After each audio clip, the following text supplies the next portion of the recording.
Saat topeng itu pecah berkeping-keping, dunia seakan melambat. Bagi Naruto, dia akhirnya melihat wajah musuh. Tapi bagi Kakashi, waktu seolah terlempar mundur. 23 atau 24 tahun yang lalu di Konoha, ada seorang bocah Uchiha dengan kacamata oranye sedang lari terburu-buru untuk tiba di upacara pembukaan masuk akademi. Sayangnya saat dia telah tiba acara itu sudah selesai. Kakashi yang melihat anak itu hanya keheranan. Dia jadi kesal karena tidak mendapat surat penerimaan akademi. Tiba-tiba saja seorang anak perempuan memberikannya surat penerimaan akademi itu. Anak yang merasa malu dan senang ini bernama Uchiha Obito. Sedangkan anak perempuan bernama Nohara Rin.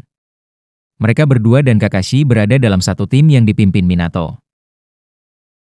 Saat ujian Chunin tahap 2 di mana pertarungan tim melawan tim, Kakashi dan Rin sudah tiba di tempat ujian dan sedang menunggu Obito. Di tempat Obito sendiri, dia sedang membantu seorang nenek-nenek membawakan barangnya. Tiba di rumah sakit Konoha, sebagai ucapan terima kasih nenek itu memberi Obito permen. Obito memakannya sambil menuju tempat ujian Chunin tahap 2. Saat baru tiba dia malah melihat Kakashi yang marah-marah. Akhirnya ujian dimulai di mana tim Kakashi Obito dan Rin melawan tim Gai Ebisu dan Genma. Saat pertarungan dimulai Obito langsung maju ke depan untuk menggunakan jutsu apinya. Namun karena masih mengemut permen pemberian nenek, Obito tersedak dan gagal mengeluarkan jutsunya. Melihat sasaran empuk Gai langsung menendang Obito. Antara bersyukur atau tidak namun berkat tendangan Gai Obito selamat dari tersedaknya. Karena hal itu juga Obito bisa mendapat perawatan dari Rin. Obito mulai menunjukkan kebanggaannya sebagai anggota klan Uchiha. Dia juga memberitahu Rin mengenai mimpinya yang akan menjadi seorang Hokage. Melihat Obito begitu bersemangat, Rin mendukungnya. Berkat dukungan Rin, Obito mulai sering berlatih demi mengejar mimpinya. Memasuki ujian Chunin tahap 3 pertarungan individu, ujian dimulai dengan Obito melawan Gai. Obito mulai memprovokasi Gai dengan acungan jempol terbaliknya. Sayangnya Gai tidak terpengaruh dan hanya heran. Hasil akhirnya Gai berhasil mengalahkan Obito. Setelah kalah sekarang Obito hanya bisa menjadi penonton. Dia kemudian melihat Rin begitu bersemangat dengan pertarungan yang terjadi saat ini. Itu adalah pertarungan Kakashi melawan Gai. Tentu saja pandangan semangat yang ditujukan Rin itu untuk Kakashi. Melihat itu rasa percaya diri dan semangat Obito mulai menurun. Pertarungan berakhir dengan Kakashi sebagai pemenang. Sekali lagi Obito melihat Rin begitu senang atas kemenangan Kakashi. Obito merasa cemburu dan iri pada Kakashi. Kakashi juga berhasil lulus ujian Chunin. Demi mengejar ketertinggalan, Obito kembali lagi berlatih meski di tengah musim dingin. Berganti musim, Obito akhirnya juga lulus ujian Chunin. Masih di tengah rasa gembiranya lulus, tiba-tiba Rin membisikkan sesuatu padanya. Intinya Rin mengajak Obito ketemuan untuk membicarakan hal penting. Keesokan harinya di tempat ketemuan, Obito membawa buket bunga. Saat melihat Rin datang, dia buru-buru menyembunyikan itu dan bersikap tidak ada apa-apa. Namun ternyata Rin tidak hanya memberitahu Obito saja, melainkan teman-temannya yang lain. Setelah semua akhirnya berkumpul, Rin mulai membagikan selembar kertas pada mereka. Isi tulisan dari kertas itu adalah rencana teman sekelas Kakashi memberi kado untuk merayakan promosinya menjadi Jonin. Catatan, misi rahasia. Obito hanya bisa tertawa di atas luka kesalahpahamannya. Saat tim Minato menjalankan misi, Minato memberi selamat pada Kakashi karena mulai sekarang tingkatannya sama dengan Minato yang seorang Jonin. Sebagai hadiah, Minato memberikan kunai khusus yang dipakainya. Selanjutnya Rin memberikan kotak medis untuk hadiah Kakashi menjadi Jonin. Kakashi kemudian mengulurkan tangannya pada Obito. Namun karena kesal dengan Kakashi, Obito tidak memberinya apa-apa. Malam harinya saat Minato berjaga dengan Obito, Minato menceritakan kehidupan Kakashi. Ayahnya Kakashi Sakumohata kebunuh diri setelah semua orang memfitnahnya. Terkejut mendengar cerita itu, keesokan harinya kekesalan Obito pada Kakashi mulai mereda. Itu dibuktikan dengan Obito yang tiba-tiba mulai memanggil Kakashi dengan sebutan Kapten. Misi berlanjut dengan dipimpin Kakashi. Obito di baris kedua bertindak saat ada serangan dadakan. Namun musuh mereka setingkat Jonin yang memiliki kemampuan menghilang. Akibatnya Rin di baris belakang tertangkap musuh dan dibawa kabur.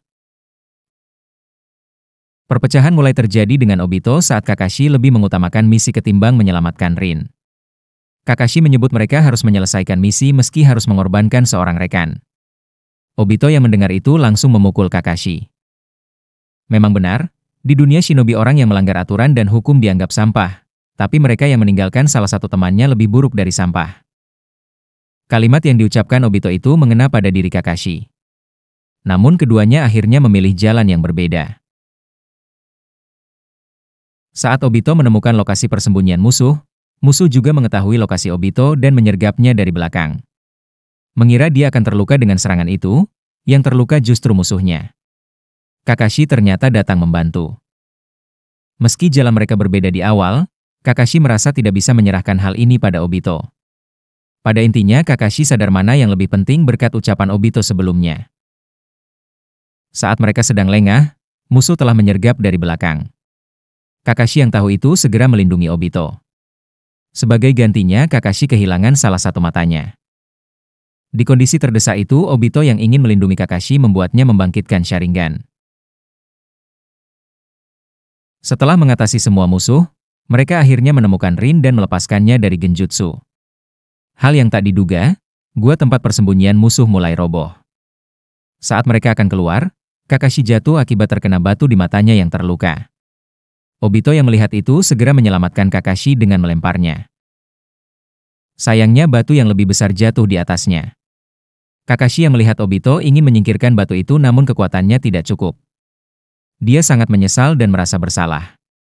Saat itu Obito teringat mengenai hadiah yang diberikan untuk Kakashi. Dia sendiri yang belum memberikan apa-apa padanya. Obito berkata, apapun yang dikatakan desa atau siapapun, Kakashi adalah Jonin yang hebat. Karena itu tolong terima Sharingan-nya. Begitulah Kakashi menerima hadiah Obito dan memiliki Sharingan. Pesan terakhir Obito pada Kakashi adalah tolong jaga Rin.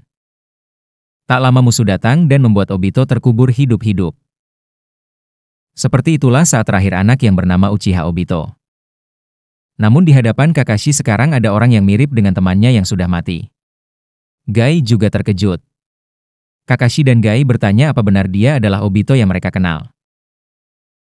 Melihat dengan tepat matanya, Kakashi sudah yakin bahwa benar dia adalah Uchiha Obito. Obito menyebut Kakashi bebas memanggilnya dengan nama itu sebab itu tak ada artinya. Di sisi lain Naruto kebingungan siapa Obito itu. Gai mulai menjelaskan ke Naruto, musuh di depan mereka ini adalah teman sekelas Gai dan Kakashi. Mereka berpikir dia sudah terbunuh dalam perang. Pertanyaan Kakashi, jika selama ini Obito selamat kenapa dia tidak segera kembali ke desa? Alasannya tidak kembali itu tidak penting. Namun jika Kakashi sungguh ingin tahu alasannya, itu karena Kakashi membiarkan Rin terbunuh. Tidak perlu meminta dan melihatnya seperti itu. Kakashi bertanya kenapa Obito tidak menyalahkannya. Tidak ada untungnya bagi Obito melakukan hal itu, sebab sebentar lagi dunia akan musnah. Naruto yang melihat gurunya tertekan menyemangatinya. Mereka bisa membicarakan hal itu nanti. Paling penting saat ini adalah menghentikan rencana orang ini. Gai juga menyemangati Kakashi. Namun Kakashi masih tertekan oleh rasa bersalahnya. Saat Obito melancarkan serangan api, Naruto menghalau itu dengan ekor bijunya. Bersamaan dengan itu ada sesuatu yang datang dan jatuh di dekat Obito. Tak lain dan tak bukan itu adalah Madara. Dia menyebut Obito sedang bersenang-senang di sini, karena itu Madara juga ingin ikut bersenang-senang. Saya mau main juga?